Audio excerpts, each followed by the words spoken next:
Hi, everybody. Can you hear me okay? Great. This is Nick Lynes from Flawless, and we are going to be talking not just about dubbing, we're going to be talking about all different types of post-production and how the blurring lines kind of continue. But at first, Nick, I think we should run your reel so they can get a sense of where you're at. Sounds great. Can you run that first VT for us, please?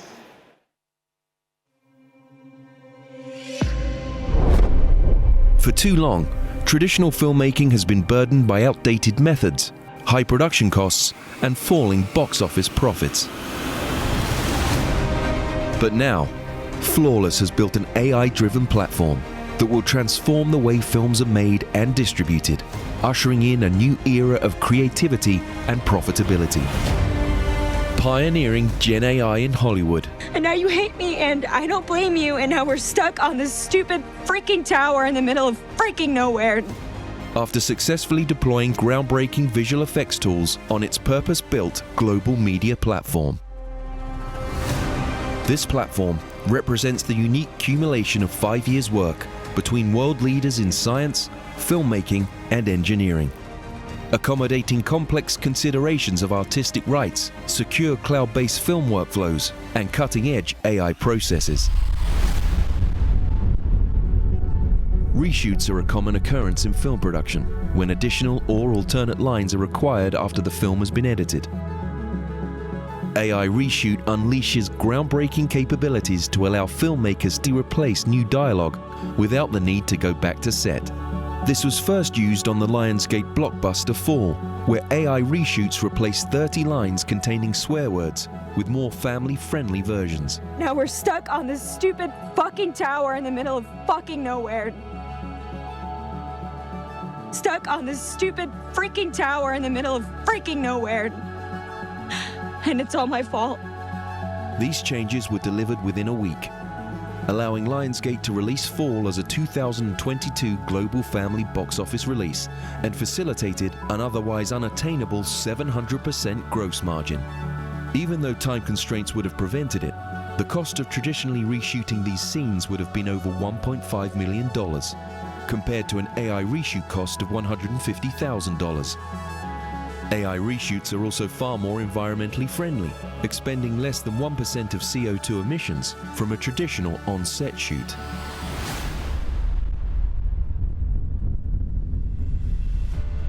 Traditionally, the maximum audience that a film can reach is vastly restricted by language, due to poor foreign dubbing techniques and out-of-sync results. TrueSync is a fix for film dubbing, allowing filmmakers and studios to produce perfectly lip-synced films in every global language. Es todo por mi culpa. Authentic TrueSync translations drastically improve the viewer experience, unlocking a global audience like never before. TrueSync has been built for scale and is on target to offer a fully automated capacity of up to 1,000 hours of translations per industry partner by 2024.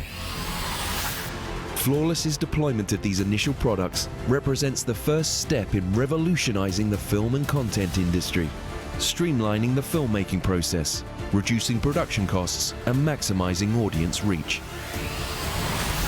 Flawless, making good films great and great films global. So, Nick, yeah. We just came off of a panel about blurring the lines of production and post. Can you talk a little bit about, because it seems like all of your tools kind of do that. What's your philosophy of bringing these tools together in that way? Yeah, Flawless was, like myself and Scott founded the company, and Scott's film director. He was director of Heist and writer of Heist. And he was explaining to me right from sort of the get-go, because my background wasn't in filmmaking, it was in technology. But and he said, when you first have an idea of a film, right through to when you deliver that film, there is a series of compromises. And generally, what happens is if something doesn't turn out great because it's lack of vision or lack of creative ideas for the story of what they wanted for their original kind of creative vision, it's usually those series of compromises. So, we set about creating a business that was building tools that enabled basically reduction of compromise so that people can achieve their creative vision. And I think that was basically the general sort of essence of like, how we went about it. Now, if you consider like, from a digital perspective, let's say from an AI perspective, the sort of studio of the future in many ways is, not a replacement of the existing studios, but it's also enabling people to have, enabling the studios that exist to be able to have tools that can reduce the amount of time needed to be on set.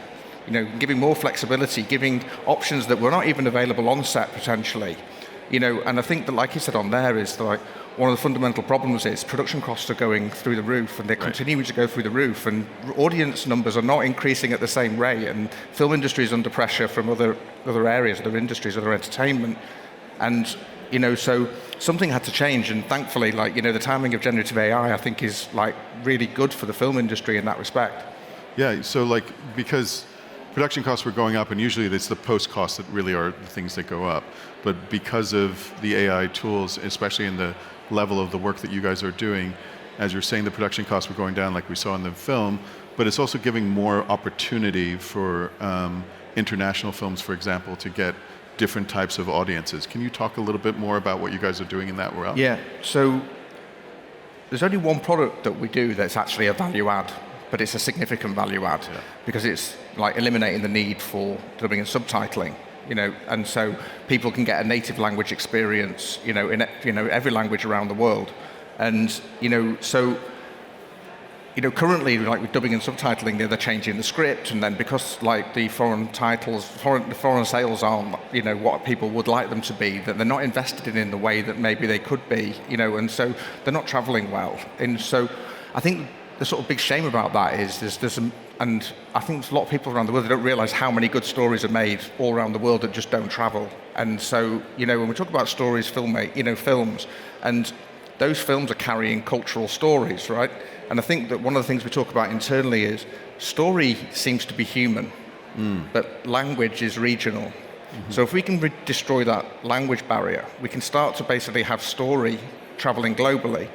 And there's sort of a bit of a proxy for that, because people like to watch stories, but they're sort of being educated on other cultures as well. So there's kind of a sort of a for good element of basically true sync in that, after you've watched 100, Korean movies, you're going to understand Korean culture a little bit more, and the same across the board. So, that's sort of the value add, if you like. And all the other products that we're making essentially are budgetary saving devices. And if you use, take the AI reshoot example. You've seen the AI reshoot example. I'll give you an example of what that tool can also do.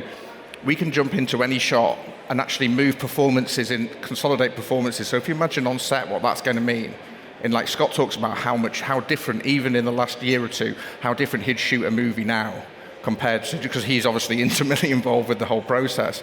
And so, instead of taking 25 shots to be able to get that one shot that's got all the right performances in, you take 5 shots and you've got, all the 3 characters in, who are, in that particular scene. You just pull all the relevant best performances and consolidate them. You'd probably get the better version than even the one you waited for to the 25 take. So just to be clear, you would take maybe one character from one of the shots, one of the characters from another shot, and then the third one from potentially a different shot, amalgamate them all into one shot which had all 3 of them from all the different takes that were. We can literally pull the performance out. So we take the shot and we convert everything we do. We convert from 2D into 3D anyway. Right. So now we've got a 3D version basically within our control. It's exact, pixel perfect. So there's no alterations or changes happening in that process. But it means that we can sort of even move head, for example, and have the performance from a slightly different angle that it can be then put back on and then rendered out photo really. And so you're taking, if you want to do, I don't know, you're taking a shot on the table and you've got 3 characters and usually you've got the wide and you've got like the shot from far, and then you can just basically shoot whatever you want to shoot, and then as long as you've got the right performance for each character, in the can, you can then just consolidate that into the same shot. And so just that alone is going to reduce, time that needs to be spent on set. Right, yeah. But there is a myriad of other products that are coming that are going to be like really significantly reducing that time. I want to come back. Excuse me. I want to come back to what you were talking about international films, because I think when I remember dubbing, when people used to dub in English, you would have it would be like the famous thing is like the mouths and completely lip synced out, and it would either stop people watching dubbed films, and then a lot of people, when you see subtitles, they don't want to go and see subtitle films. So it's really bringing world cinema a lot into the English-speaking market, which is probably one of the bigger speaking markets. And so it'll give both international films the ability to be translated, as well as bringing English films to be translated to different languages. Is that, and you guys are working with some distributors and stuff on that? Yeah, so we did a partnership with XYZ and T-Shop, and essentially that was just putting together, a group of people, sales agents, distributors, but also tastemakers. James Harris from T-Shop, has got a real sensitivity and understanding like how movies, international movies might travel. And then obviously then knowing that when we apply our technology to it, we're expecting to see kind of really good results, because again, it's back to this thing, there's a lot of people out there.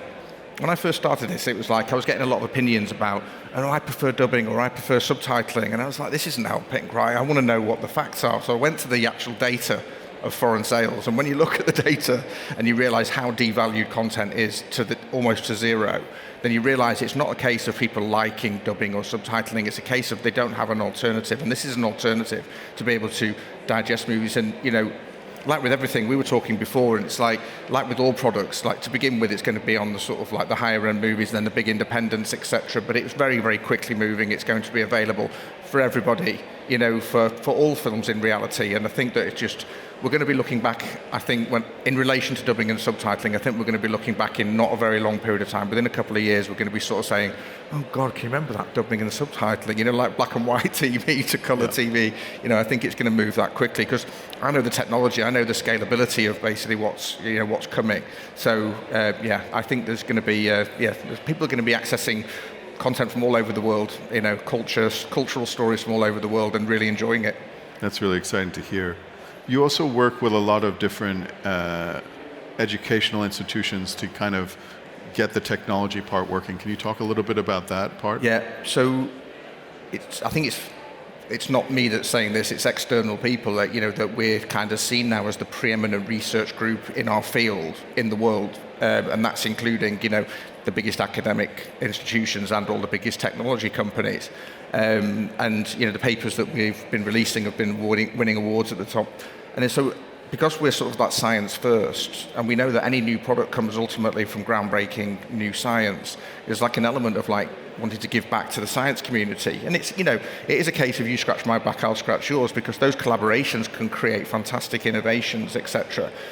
But realistically, what we started with a collaboration with the Max Planck Institute, and a lot of our original scientists came from the Max Planck Institute. We've got now with Imperial College London, again, an amazing high-end research department.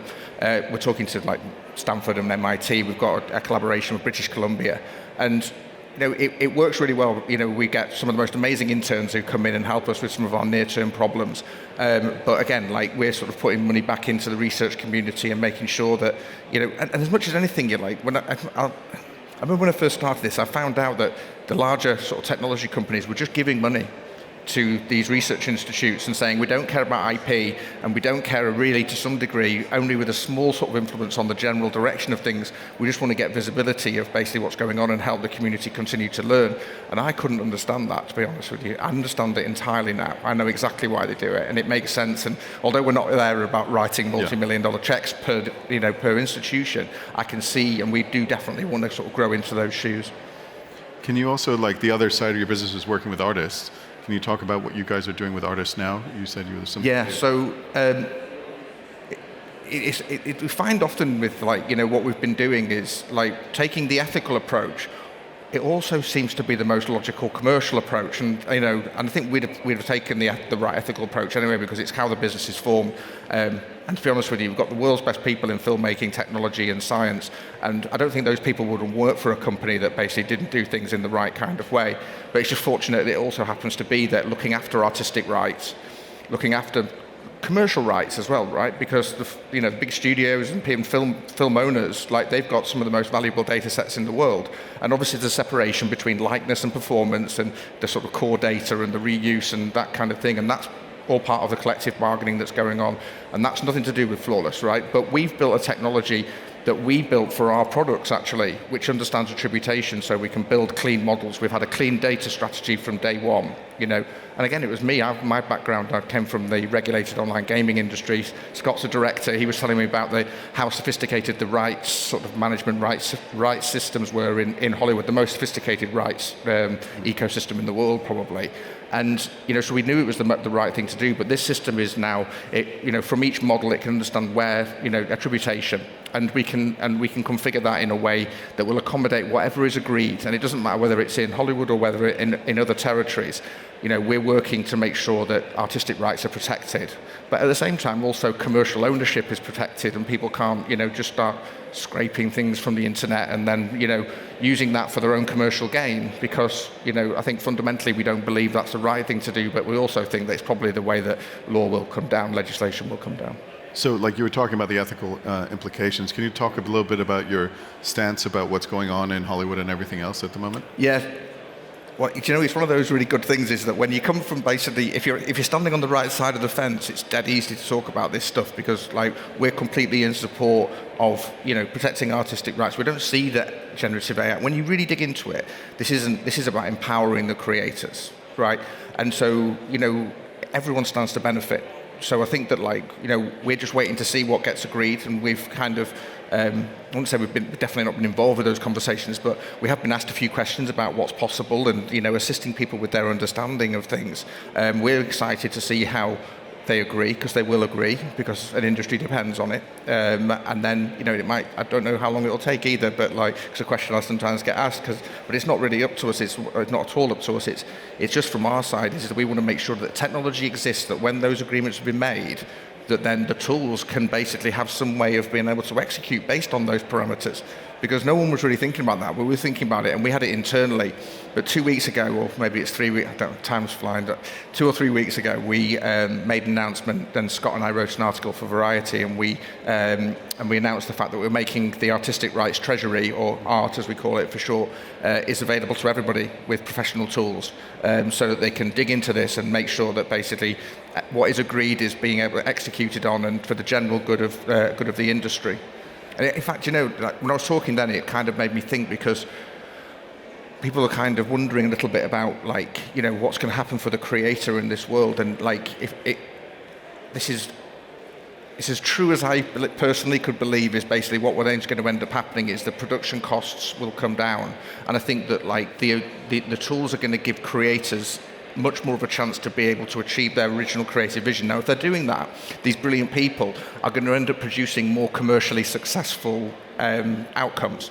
You know, the percentage of commercially successful films is going to increase significantly. We're already finding it with AI reshooting, that people are thinking of that, oh, it's not a case of pulling it out the fire anymore, it's a case of I can craft stories slightly more in post, and it's back to this, like, you know, post-production meeting post-production, you know, and the blurring of the lines. But as that happens and then production costs come down, there's going to be an unprecedented amount of investment in filmmaking. And then, so if that's the case, what is going to be the variable? It's the creators. The creators' value is actually only going to basically go through the roof, right? As long as all of the mechanisms are put in place to be able to protect the data and make sure that there's some element of control set over it. Again, we're not setting what those parameters are, but we're going to definitely assist with the technology to make sure it can be supported. So we're rapidly running out of time, but you have a really fun ad that you want to talk about. Yeah. Should we play it and then talk about it a little bit? Or would you want to set it up? Yeah, play it, because I'm not quite sure which video you've got, so that I'll be able to know. So can you roll the VT on that last one, please? Hi, it's me, Jennifer Lopez, Chief Celebration Officer of Virgin Voyages, here to invite you to celebrate. So come, celebrate your anniversary, your birthday, or just generally being fabulous. Really, Kyle? It's good, right? Gen AI is supposed to be inviting people to Virgin Voyages, not doing whatever that was. You know, just give me that. As I was saying, Why not celebrate on an award-winning voyage with Michelin-starred chef-curated menus? World-class destinations, award-winning. Boring. I'll hop in there. I'll hop right in that suit. So supple. I can't watch this. Give it to me. There's no kids here. That's all you need to know. No kids! Oh, can I live there? Gen AI. Invite your crew to voyage. Create your custom invite at virginvoyages.com. It's not just a yacht, it's a super yacht. So, can you talk a little bit about how that, we have like less than a minute left, can you talk a little bit about how that came about? We weren't that's not true. We were expecting the advertising industry to be a thing, we just weren't expecting it to probably be as big a thing as it's actually become. As soon as we started putting our proof of concepts out there and what we were doing, and then the phone was ringing.